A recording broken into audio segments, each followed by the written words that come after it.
Okay, back to our coronavirus lesson. Here's a quiz. What is a pandemic? Please have a look at the following options and choose the one that you think is the best answer. Option number 1. Exactly the same as an epidemic.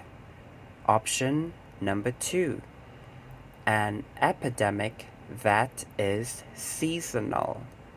Option number 3. An epidemic that travels. Option number 4. An epidemic that has a vaccine. What is a pandemic?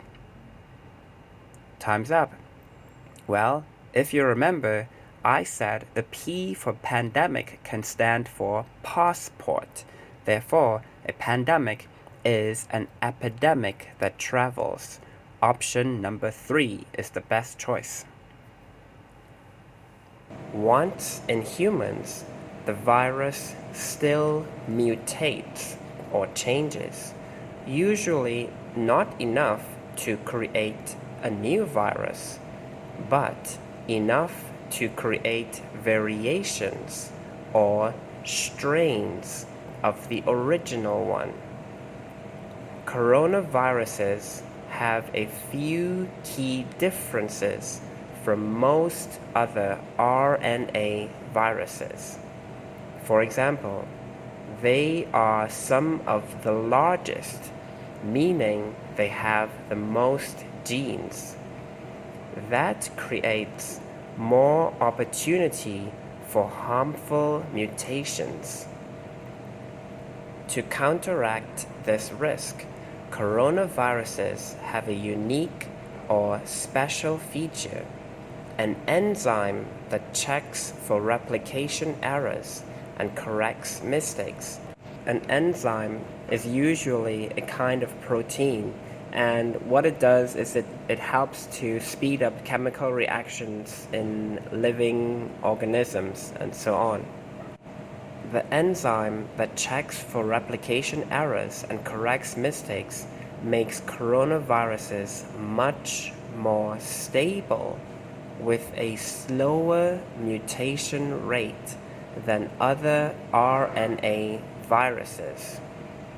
While this might sound formidable or very good, the slow mutation rate is actually a good thing for humans, and it is a promising sign when it comes to disarming them.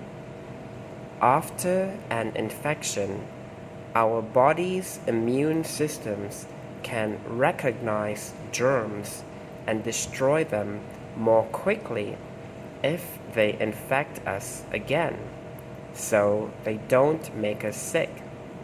But mutations can make a virus less recognizable to our immune systems, and therefore more difficult to fight off. Here's a question. What happens after an infection? Please have a look at the following options. You may only choose one. Option number 1. Our immune systems can recognize germs. Option number 2. Our immune systems remain the same. Option number 3. Our immune systems cannot recognize germs. And finally, option number 4. Our immune systems are rebooted. Please pause the video, choose your answer. When you're ready, continue. Time's up. What happens after an infection? Well, after an infection, our immune system can recognize germs. Therefore, if the same germs try to infect us again, we have a better chance of fighting them off. Therefore, the best choice is option number 1. They can also make antiviral drugs and vaccines less effective because they are tailored very specifically to a virus. That's why we need a new flu vaccine every year. The influenza virus mutates so quickly that new strains pop up constantly. Whoa, another question for you. Why do we need a new flu vaccine every year? Please have a look at these options and you may only choose one. Option number 1. Because the influenza virus remains the same. Option number 2. Because the influenza virus does not mutate. Option number 3. Because the influenza virus mutates so quickly. Option number 4. Because the influenza virus mutates so slowly. Please pause the video, choose your answer. When you're ready, continue. Time's up. Why do we need a new flu vaccine every year? Well, the answer is option number 3. Because the influenza virus mutates so quickly, and that means that when this new strain of the influenza virus infects our bodies, our immune systems are unable to recognize them. Therefore, we need a new flu vaccine to help with this.